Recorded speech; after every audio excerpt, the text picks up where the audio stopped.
Jazz. Here comes Mitchell. Go Bears! Utah takes the lead.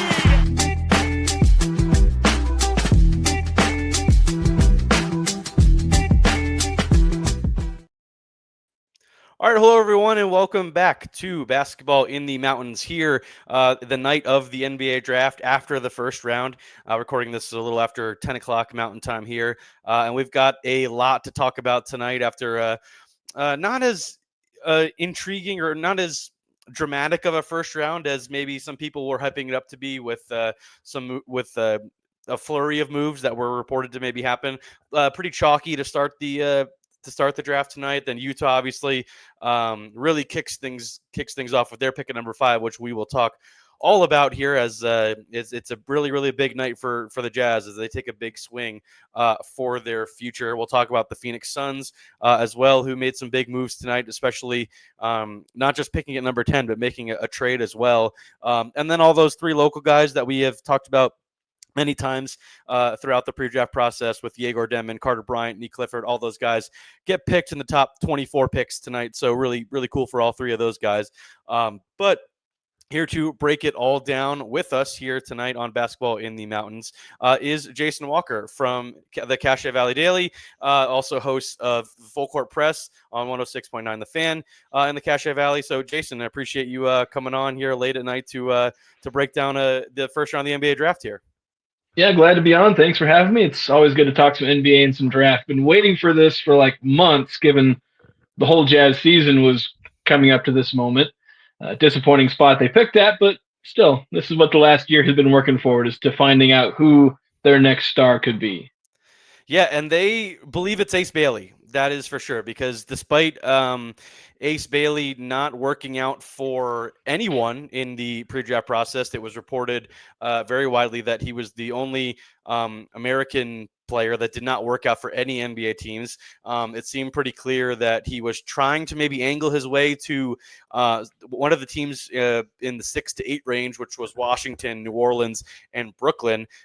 Utah just goes ahead and takes him at number 5, despite some recent mocks were projecting them to take Jeremiah Fears out of Oklahoma, the point guard, but Utah is fully on board with Ace Bailey. And it at first, it's one of a lot of the instant reaction may have been the classic, oh, is this Danny Ainge trying to hold the Nets hostage again? Because it seemed like Ace Bailey might want to go there, but that's, at least for now, that's not the case. I mean, Jason, just for you, how surprised were you that Ace Bailey was the guy, and just kind of what's the overall excitement level for you as someone who really follows this Jazz team really closely? Yeah, I don't know if it was so much surprise that he should be the pick there. It was more of, I was beginning to really think they were going to end up taking Jeremiah Fears. That was a lot of the talk. Then apparently that was the smokescreen. They were going after Ace Bailey the whole time. And some thought he might still get drafted number 4, maybe even as high as number 3, where he was before this, during the college season. But yeah, despite all the worries about, will he want to come to Utah? Ultimately, I think it's something the Jazz couldn't pass up. This is a guy with a lot of talent.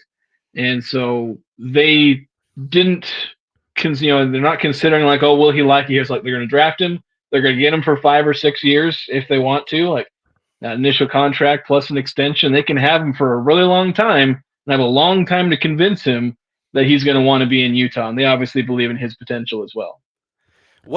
I've talked a lot about my feelings on Ace Bailey throughout the pre-draft process. I'm not the biggest fan. I'm going to be honest. I had him at number 8 on my big board, the final big board I settled on earlier today. I dropped him behind Colin Murray Boyles, who I had right below him. I'm just a big fan of Colin Murray Boyles. But for Utah, I think it's an interesting swing. I mean, just what has been your opinion of Ace as you've watched him throughout the pre-draft process, and kind of what intrigues you the most about what he's going to bring to the Jazz? I think the biggest thing is that in the NBA, you need somebody who, I often call it just, you have some aspect of unstoppability. It's a really crude way of saying it, but it's about the best I can come up with, where when you're a star, you have something that the other team can't stop. LeBron is 6'8" and like 270 pounds, and he moves as fast as guys half his size. You can't stop him. Giannis, even though everyone knows he's going to go to the rim because he doesn't shoot jump shots super well, everyone knows exactly what shot he's going to take. Good luck stopping him. He's 6'11", like 250 pounds. You can't stop him. Nikola Jokic, you know what shot he's going to take, and he can take it anywhere on the court, and he's going to make it. Good luck stopping him. Steph Curry, you know he's going to shoot threes. He's going to make it at you anyway. And so you need something that you can be unstoppable at. And I think Ace Bailey has that potential at least. We'll see if he lives up to that. He obviously hasn't lived up to anything yet. It's just got drafted. And I think Ace Bailey has that more than a lot of the other guys that were around that pick. I worry about Jeremiah Fears having that because he's a short guard. And it's really difficult for short guards to have that unstoppability because they become really reliant on jump shots. And unless your name is Steph Curry, you can't live on a diet of solely jump shots. So you tend to like to get these bigger wings. And that's why you see these bigger wings dominating the NBA. The MVPs are either centers or like 6'6" plus wings. And so I think for the Jazz, who were looking for a guy who can be a star and be that A-level star, that MVP caliber star, I think for them, they felt that Ace Bailey fit that more than guys like Con Knipple, who obviously he got drafted before the Jazz, but had he been available, I think he would have been a better choice than Con. Ace Bailey has that potential more than Jeremiah Fears. Trey Johnson has a little bit of that because he's a pretty good scorer, but he's also like 6'3", 6'4". So you worry a little bit there. So I think Ace Bailey just presented that highest level of potential with who was left on the board, and the Jazz couldn't pass that up because that was their whole goal of this draft, is get somebody who can be a star, an MVP caliber player. And Ace Bailey was the best they had left, picking at number 5. Well, Ace Bailey certainly thinks he is a star as well, so that is a match made in heaven if Utah also believes he is a star. I made it very clear in the pre-draft process, my feelings on Trey Johnson. He was number 3 on my board. I thought he was the 3rd best star bet in the class, so that would have been my pick if I was Utah, but I'm not. I don't get paid to run the Jazz, and probably for good reason. But he was my guy, so I'll stick by that. But just for the Jazz fan base, this is obviously the highest pick the team has had since they picked Dante Exum, also at number 5, a little over, I think it was 12 years ago, in 2013, that range, or 2014. Yeah, they're bad. So about a decade ago. Is Ace Bailey this pick? Obviously, you mentioned this was the worst season in team history this past year. They had the worst record in the league. They fall to 5. And this is such a key pick for the franchise going forward because they have a lot of interesting young pieces, guys that have shown some promise, whether it was like Isaiah Collier and Kyle Filipowski last year, obviously Walker Kessler in recent years, Bryce Sensabaugh, some young guys that have shown promise, but they don't have that kind of that North Star, the guy that is the guiding piece of the franchise. And obviously with taking Ace, you kind of believe he is that. Is this the most exciting Jazz pick since Dante Exum, or does it even go back to Enes Kanter, who was 3rd overall, or Gordon Hayward, who was also a top 10 pick coming off that great season at Butler? I mean, just where does this rank in terms of recent or just this century Jazz draft picks? It's got to be high up there, I imagine. I think it would be more comparable to Darren Williams. Okay, that's a great one. And perhaps even Dante Exum as well, just because it was also at number 5. And the Jazz were in a similar position when they picked Dante Exum. They were looking for a star. Gordon Hayward was interesting because I think that was a pick they got from the Knicks, and they were already kind of sort of in the playoffs. And so he was just kind of a supplementary piece. It's like, oh, we got pick number 9, and we're already in the playoffs. So they ended up taking a guy who's pretty good. Enes Kanter, I think there was some excitement. Part of that may have been dampened because that was not a very good draft. Like, afterward, we figured that out. But I think even in the moment, we knew, like, because I think Kyrie Irving was number 1 in that draft, and then it was like Derek Williams and then Enes Kanter. And when they drafted Enes Kanter, they already had Derek Favors. So, like, that dampened it a little bit because they were both seen as centers at the time. Well, I think Derek Favors might have still been considered a power forward, but they both ended up having that same position. So I think this ends up being one of the top, and most exciting picks because of a combination of how high it is. They tend not to draft this high, and because of the position the franchise is in.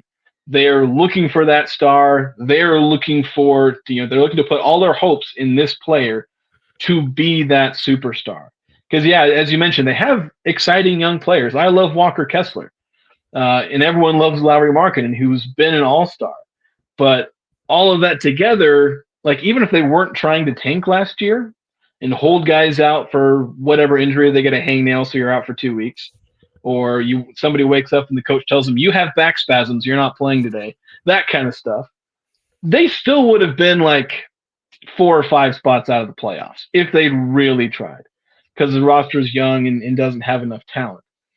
Um, so while they have those young pieces, they're still growing, but none of them are probably likely going to become superstars. And so they needed someone like Ace Bailey. It could have been Trey. It could have been Jeremiah Fears, but they decided on Ace Bailey. Yeah, it's just a fascinating decision because of the seemingly uh, desire to not be in Utah from Ace Bailey, or desire to not be in Charlotte, or he didn't really want to be in Philly either. He canceled that workout, so it really felt like he was trying to maybe angle himself to Brooklyn. Obviously, he threw out the first pitch at the Mets game the other night, and he's obviously a Jersey, played at Rutgers as a Jersey guy, so maybe that was what he's angling. But now he's going to Utah, and just I know there's going to be some concern with the fan base for his interest level and being in Utah. Just what are you looking to see throughout the summer, whether it's at Summer League, the introductory press conference, just as he gets to become a member of the Jazz? What do you feel like will be the best thing for him to calm the fan base and show that he really is appreciative of this opportunity that Utah's giving him to kind of, as we expect, to give him the leash to try to become the star that he and the franchise believe he probably could be? Well, from some of the quotes I've seen from him already, he's been pretty media savvy. Yeah. Trying to brush off some of the, he's asked about, you didn't work out for Utah, and he was asked about all that stuff. And he was like, I was focused on basketball, kind of pushed the blame a little more toward his, not so much blame, but like pushing the responsibility of all that onto his agents and his team. Basically just saying, I'm focused on basketball. So this guy's media savvy. He's going to say the right things. He's going to try and, hopefully control his body language. If he is truly disappointed, maybe he is really disappointed. Maybe he was trying to go places, but maybe he's not too torn up about it and is just happy to get drafted. So he's going to say all the right things. So I don't know if I'm going to take anything he says at face value. I think the key for the Jazz is just going to be convincing him to stay long term by showing, he said he wants to be the lead guy. So prepare the way for him to become that lead guy. Don't hand it to him just because he's a number 5 pick, but pave the way for him to earn that and give him a clear path, and he'll appreciate that. And I think he'll find that he has plenty path to become a star here and a starter in year one. But back to my point, like, you're trying to get long term to convince him to stay by showing them that you can build a winner. Because I think that's something that the modern NBA, I think a lot of people overlook, is that players will stay where they're winning. It's not as much big markets anymore. Like, if given a choice and all else is equal, they might pick the big market. But they want to go somewhere where they win. Donovan Mitchell left Utah, and people thought he wanted to go to the Knicks. Now he's in Cleveland, and he's having a blast. Giannis, he was willing to stay in Milwaukee, but he might be wanting to leave. But it's not because it's Milwaukee. It's because he's worried that Milwaukee can't win. Nikola Jokic, he's hanging out in Denver. Shai Gilgeous-Alexander is probably going to stick around in Oklahoma City. Went from L.A. to Oklahoma City, and he's doing fine. So the key for the Jazz will be proving they can be a winner, and that'll be enough to convince Ace Bailey to stay. But obviously, that's something we can only figure out over the next year. I know you gave the timeline of Summer League and preseason, but unfortunately, the timeline is going to be pretty long.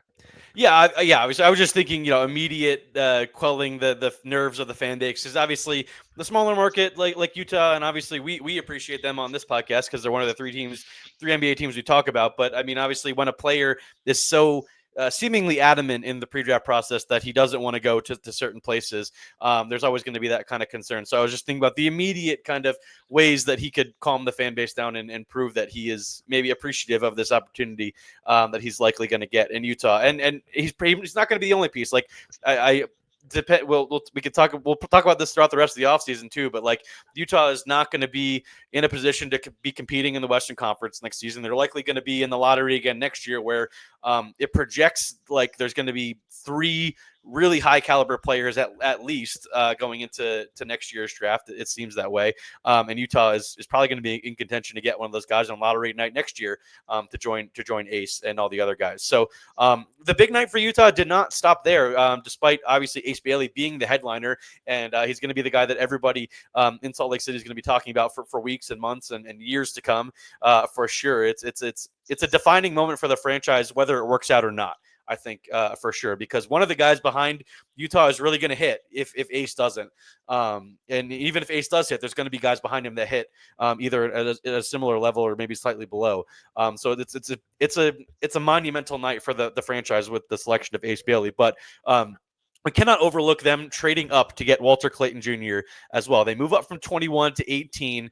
It seemed like they were doing that because Miami at 20, it was a pretty poorly kept secret that they had promised Walter Clayton, the star guard out of Florida, that they were going to take him at number 20. So Utah moves up. I think it was just a couple second-round picks that it took to get up 3 spots to get Walter Clayton. Obviously, I mentioned one of the best players in all of college basketball last season, the star of the national championship team, an older player for sure, a guy who started his career at Iona, which ironically was playing for Rick Pitino there, and then makes his way to Florida the last 2 years, where I mentioned he wins the national championship and becomes an All-American.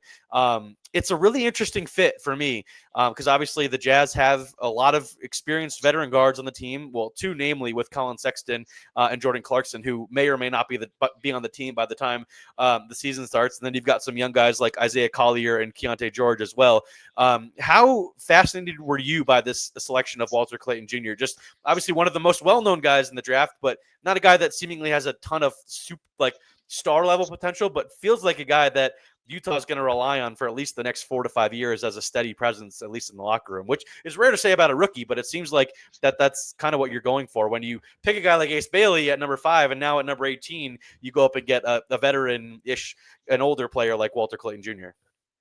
Well, I'm usually not too surprised. At least I try not to be too surprised by picks once you get into the late first round, and especially in the second round, because once you're getting out of the lottery and you're getting away from guys who have star level potential, you're really just gunning for who's the best player, who do we think can be a rotation player? Because once you're getting past 15, 16, 17, you're just doing a coin flip for whether or not they're going to stay in the NBA. Yeah, an NBA player is all you're looking for past pick 20 usually, yeah. Basically. And it's telling that the Jazz moved up 3 spots, only 3 spots, to get a guy they want. Obviously, they felt like they had to do that, as you mentioned, Miami looking at Walter Clayton. So they had to move up to get the guy they wanted, and so they obviously liked him. And as far as fit, again, you're not really drafting for fit in this case. So, but it could also be indicative of there's heavy rumors that they're going to trade Colin Sexton. We'll see if Jordan Clarkson sticks around. He may not have enough value to be traded at this point. He's kind of 3 years beyond his peak value, or even at least decent value. So they went out and got a guy that they felt can contribute. We'll see if that happens. I think Walter Clayton could end up being a star of the summer league. He may outperform Ace Bailey in the summer league, given his veteran presence, his great scoring. So, but yeah, Clayton and Bailey will end up being the guys to watch in summer league for the Jazz. So yeah, they went and got the guy they wanted, and the Jazz have actually done pretty good drafting in this range. Not that they've drafted like ultra stars. Granted, they did trade for Rudy Gobert on draft night. That worked out pretty well at 27. But they went out and got guys like Grayson Allen, Rodney Hood. Traded for Walker Kessler after the draft. I'm forgetting 1 or 2 others. Isaiah Collier, he got drafted at 29. Filipowski at 32. So they've done a pretty good job of landing. 28 overall. That was a solid pick. Yeah. Yeah, so they've done a decent job of finding guys who, again, not outside of Rudy Gobert, they're not really stars, they're not spectacular players. They may not even hold on to the player for a while. Grayson Allen was in a Jazz uniform for like a year and a half, if that. But they've landed some okay players, and so Walter Clayton could very well be that. Will he be a starter, a key player? Probably not. But if he turns out to be all right, he could be a contributor for the Jazz. Just before we move on, because I do want to talk obviously about the Suns and some of the local guys as well from the Mountain Time Zone. But is anything about tonight changed the way you feel about how the rest of the offseason could look for Utah? Obviously, the Lauri Markkanen trade rumors could always come back up at any minute. John Collins picked up his player option, so he's an expiring contract coming off a solid season last year. Walker Kessler, there's always going to be interest for him. And when you draft a guy like Ace Bailey, I think it's a fair question to ask, because that's a it's a pretty long-term project. Like, you're not expecting Ace Bailey, even if you believe in the high outcomes for him, you're not expecting him to reach that for at least 3-4 years, because that's typically how long it takes for wings. I think Jason Tatum is like the very rare guy who came into the league and was like, as a 19-year-old rookie, was contributing on a team that made the Eastern Conference Finals. That's just, I don't think you're expecting any of that out of Ace Bailey.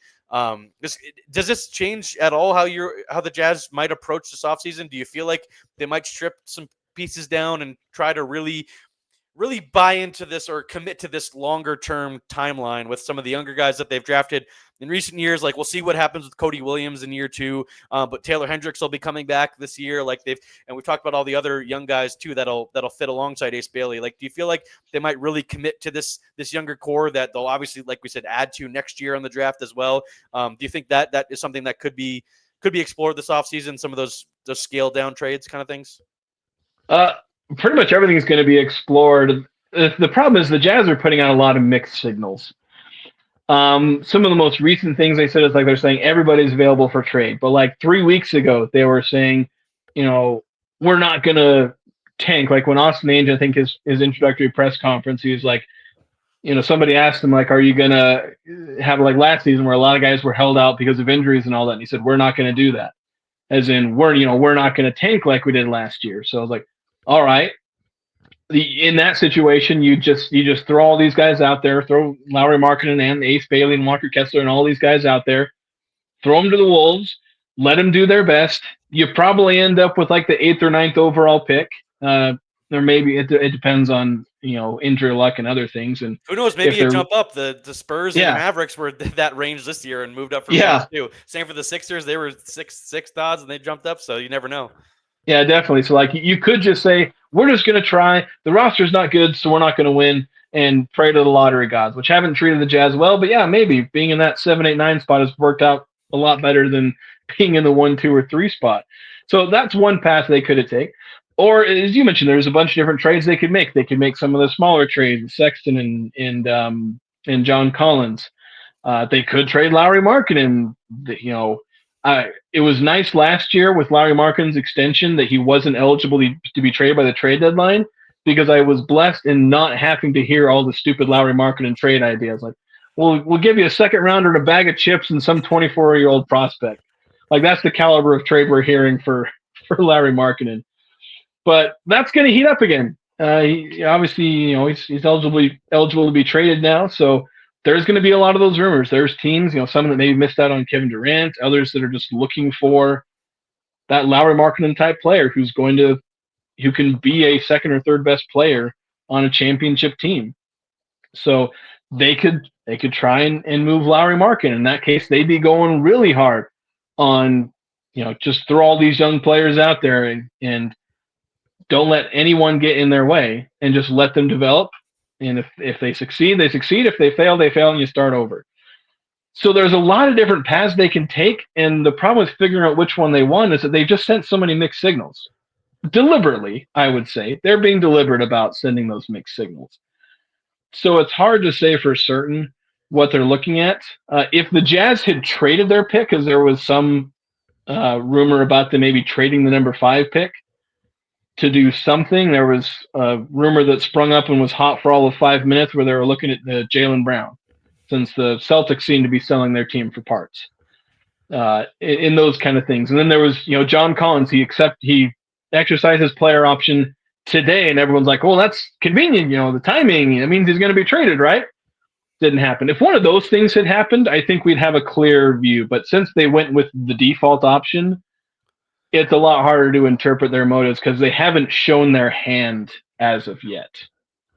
Yeah, definitely going to still a lot to come for Utah this offseason. And the headline is going to be, like you said, Ace Bailey and Walter Clayton Jr. at Summer League, both in Salt Lake City and then in Vegas as well. So that'll be certainly something we'll be monitoring here on this podcast. But switching gears a little bit, we have to talk about Phoenix because they had the number 10 pick in the draft from the Kevin Durant trade they made over the weekend, which I broke down and kind of went over some of the guys I think they should target. And they got the number 1 guy. I said, if he falls, this would be the ideal target, and that was Khaman Maluach, the big center from Duke, which in a vacuum, I think is a really, really good pick for Phoenix. He's likely going to be the anchor of the defense for years to come in Phoenix. And obviously, I talked the other day about how you might as well rename them the Phoenix Shooting Guards with all the shooting guards they had on the roster following the Kevin Durant trade. But now they've got two centers because not only did they draft Khaman Maluach at number 10, within the span of, I think it felt like 30 seconds, they trade the number 29 pick, which they had in this year's draft, and a future first, which is the worst of three teams. So it's a pick that'll probably be in the 20s. So two picks in the 20s for Mark Williams, the guy that the Lakers gave up a haul for at the trade deadline before he failed the physical, and they rescinded that trade. So two very similar-ish Duke centers land on the Phoenix Suns tonight. And starting with Khaman Maluach, I mean, Jason, I'm not sure how much you watched him during the pre-draft process. He was a guy that I talked about on this podcast as a potential option for the Jazz at number 5 if they felt like if they really believed in Khaman and they felt like a Walker Kessler trade they could get a lot of value for that. That was an option I talked about, not as much as realistic as the guys like Trey and Ace and Khan, but the guy that we definitely talked about. I mean, I'm not sure how much you watched him, just how interesting of a night was this from your perspective to see Phoenix after trading Kevin Durant and seeming like they had a roster full of guards loading up and getting two huge centers that are kind of defensive first, but also kind of some lob threats and provide some interesting ammo on the offensive end too.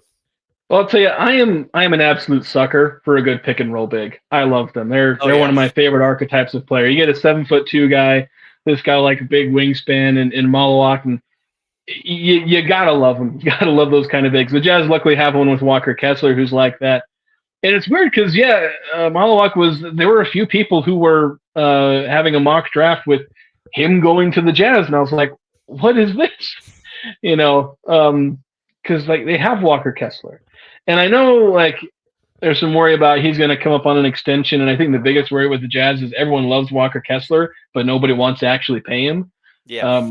Which is unfortunate. That's probably if Walker Kessler leaves, then unfortunately that's pretty much going to be the reason is he'll be demanding a contract extension, and the Jazz may not want to pay him because they may want to prioritize an Ace Bailey or an Isaiah Collier, someone who at a position that's perceived to bring more value when you pay them. Where centers, unless you're Joel Embiid and Nikola Jokic and a handful of other centers as well, they tend not to like to give you those massive extensions. So.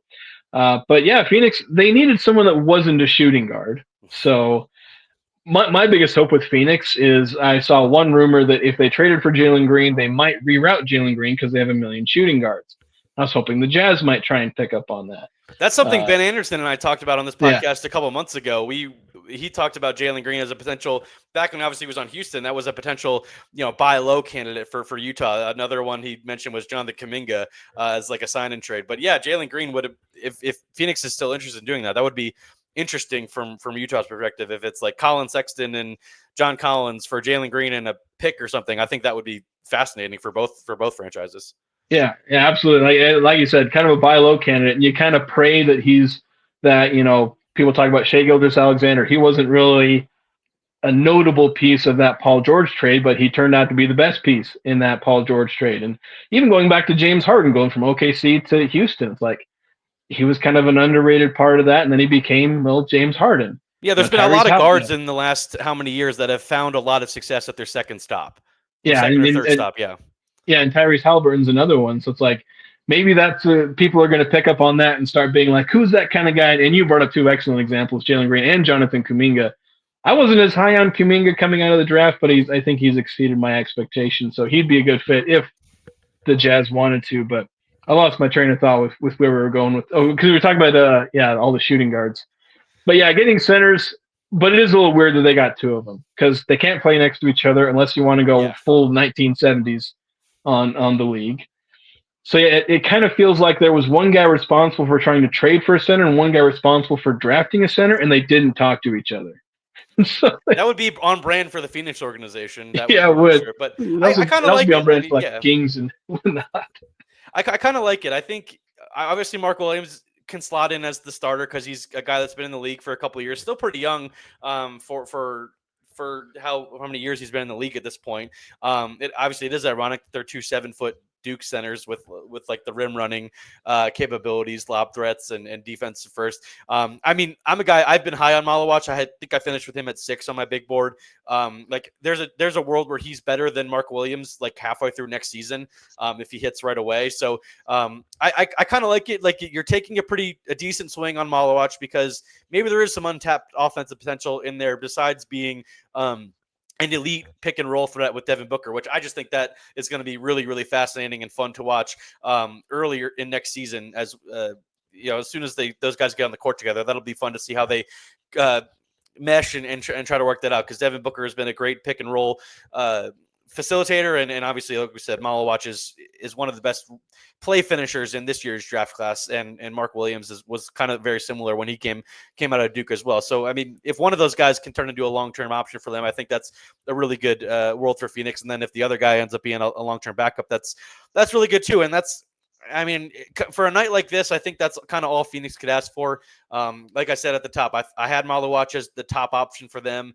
I mentioned other guys like Carter Bryant, Jeremiah Fears, if they were looking for like a long-term point guard to put alongside Devin Booker and the Jalen Greens of the world. But he obviously went number 7 to the Pelicans. And there's just some other guys too that would have been interesting in that spot. But Maluach, I think, was the ideal scenario. I just didn't envision them trading for Mark Williams on the same night. So just a fascinating night for Phoenix, and we'll see what else they do the rest of this offseason, whether that's moving on from Bradley Beal in any way possible, or like we've mentioned here, rerouting Jalen Green in some other trade, because that Durant trade is not going to be official for probably like a week and a half until the new league year starts on July 6th. So a lot could still happen before then.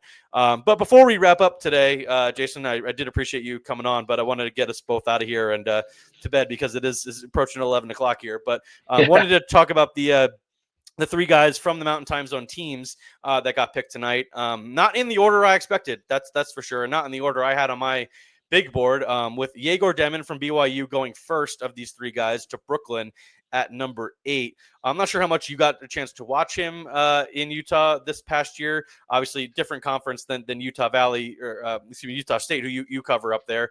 But did Egor intrigue you at all? And just kind of how interesting of a fit is that, where he might probably have the keys right away for Brooklyn, for a team that is looking for a guy to be the top guy running their offense? Well, he's a very interesting player to try and build around, build kind of a heliocentric team. Because, you don't find 6'9" point guards just walking around. You find 6'9" players that can score. You find them that can get to the rim. You find some that can kind of pass. Like on a random night, they might come close to a triple-double because they, dumped it off to the big after the entire team collapsed on them, or kick it out for a 3. But you don't find guys that are whipping the ball around the court the way that Demin did, and also having the fluidity of a point guard at that size. And so he was intriguing. Like, I thought if he was available at 21, maybe the Jazz could go after him. Didn't seem like he was going to fall that far. He ended up going a lot higher than I thought he would. He seemed like he was falling into the teens. I thought he might be available at 21. That tells you how far he was kind of falling. But he ends up going in the top 10, which is kind of where he was getting mocked in the pre-college season mock draft. So he didn't end up falling as far as I think a lot of people thought he would. And so he does end up making, to kind of answer your original question, he makes an interesting player because you look at guys like Luka and Giannis, where you basically build an entire offense around them, and they can run the offense. Obviously, LeBron was like this for 2 decades and kind of still is. You can be an all-in-one, a rebounder, a passer, a scorer. You can do everything, and so you can just build the entire team around him if he lives up to his potential, which is an if. I knew a lot of people, even here in Utah, who watched him at BYU and are BYU fans. There were a lot of people who were skeptical of his NBA potential, but clearly the Nets aren't. And I'm inclined to think he has decent potential, but he could end up being like the guy I thought about most when I thought about Demin was, I'm suddenly forgetting his name. He was drafted by OKC and then he got traded to the Bulls. He was from Australia. Giddey. Yes, Josh. Yeah, Giddey, Josh yes. Giddey. Yeah, that's right. That's been a pretty popular comp throughout the process. Yeah. So because they're very similar players and similar weaknesses too. Yeah. So we'll see how Demin makes things work. He shot better from 3, if I remember right, at BYU than people thought he was going to. He came on late. He had a decent tournament run. Was it? Okay. Yeah. I think that may have been what it was. So perhaps if he finds that 3-point shot, it's going to be massive for him. because he's got a lot of other weapons, and if you fix that one major weakness, a lot of things could go right for Demin. Yeah, I think I ended up with him at 24 on my big board. I just don't really buy. I didn't really buy the shooting upside. I mean, you're right. If it does come around and he's able to shoot threes at even 35%, he's mostly going to be a guy that probably shoots off the catch. I don't know how much on off dribble, off the dribble threes he's going to be taking, but he's a guy that he's got great feel for the game. Even when I saw him in person a couple times this year, like you could really see his vision and his willingness to pass. So it's going to be intriguing for the Nets, who had 5 first-round picks, drafted 5 players. 4 of them are guards, 3 point guard-ish kind of players, all from all from overseas originally, which is fascinating for Brooklyn, and for. We'll see how Egor fits into that. But second guy, obviously, we got to talk about is Carter Bryant from Arizona, who goes number 14 to the Spurs. Not sure how much of Carter you watched this past year, but I was super high on him, had him 9 on my big board, and it just feels like for the Spurs, who took Dylan Harper at number 2, obviously have one of the best young players in the league, and maybe already one of the best 10 players in the league overall, in Victor Wembanyama. Felt like they needed some wings to really shore up the roster, and it feels like Carter Bryant could blossom in that Spurs system and turn into a really solid player. Does it feel like a classic San Antonio Spurs nailing a mid first round pick? Yeah, it certainly could be. Unfortunately, I didn't watch much of Carter Brown. I didn't watch him in Arizona, and he was just outside of the range that I wasn't scouting him much for Utah, either at 5 or at 21 as much. He could have been, I think, at 21, but yeah, I did. Unfortunately, I don't have much because I didn't watch much of Carter Bryant. No worries. I mean, he's just a classic, 3-and-D kind of wing, and I really buy the upside there. I thought his shot looks good, and he just plays really, really hard. I mean, every time you turn on an Arizona game, Arizona fans would be begging the coaching staff to give him more run. So, I mean, I think that's always a pretty good sign. And the Spurs obviously always know what they're doing. But the last guy we'll talk about, obviously, I know you did watch a good amount because you saw him play in person in the Mountain West this past year. And a guy obviously had a huge feature about in the Denver Gazette today as we kind of did all of the Nique Clifford coverage as the Colorado kid who played at Colorado and Colorado State, and now becomes the latest from the Centennial State to make it to the NBA. He goes to the Kings, slid a little bit, maybe more than I expected, but goes to the Kings, number 24, originally picked by the Thunder, but they traded him right away to Sacramento. How high were you on Nique throughout the process? Obviously an older guy, and somebody maybe the Jazz could have considered at 21 before they moved up and got Clayton. And kind of what do you like about Nique's game translating to the next level? I knew a guy who was desperate for Utah to draft Nique Clifford. I'm not even sure he really followed Colorado State. I think he just found him and fell in love with him. And for good reason. I mean, obviously, you guys are very familiar. I got to watch him several times as well over the last 2 years in person. So I think we all know, like, his offense translates really well, but his defense, his rebounding, like, he does just pick something that you want, a small forward / kind of shooting guard. He'll be somewhere in that shooting guard to power forward range. I don't know exactly where a team will want him, but pick something that you want a wing to do, and he does it at least a good level. Like, the worst thing about his game is something that he's probably still kind of good at. And he's been improving at all of the aspects in the last since he got the CSU, really. Yeah, like, because he improved his passing like a ton, or at least was more productive in his passing. Like, he was like about as good as a typical college point guard. His passing's not going to be like high level for the NBA standards, but dude can still swing it around and even run some ball screen action every now and again with your bench unit. And he rebounds really well. He defends really well. He shoots efficiently, which is going to be key. If you can play defense and shoot efficiently, you can make it as a rookie. And so Nique Clifford just translates immediately with the skill set that he has. He doesn't really have any glaring weaknesses. So the only thing that I worry about Nique Clifford is that he's going to the Kings. That's my biggest worry.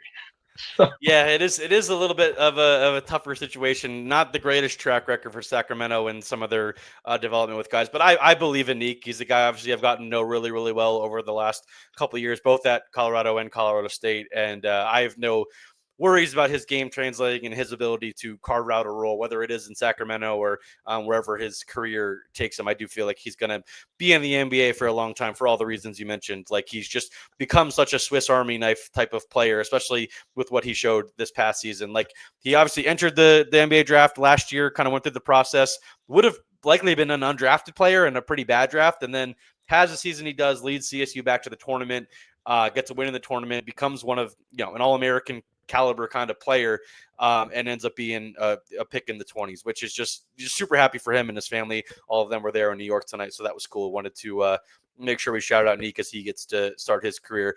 Before we get out of here, Jason, do you have any other takeaways from around the league from round one? I know I've got a couple very interesting things. It was kind of a quiet night, but there were some puzzling moves that stood out to me, and some other solid picks that I felt like made sense for some teams. What did anything stick out to you? I think just that nothing really caught me off guard. Like normally there's like a pick where I'm like, well, that was weird. Yeah.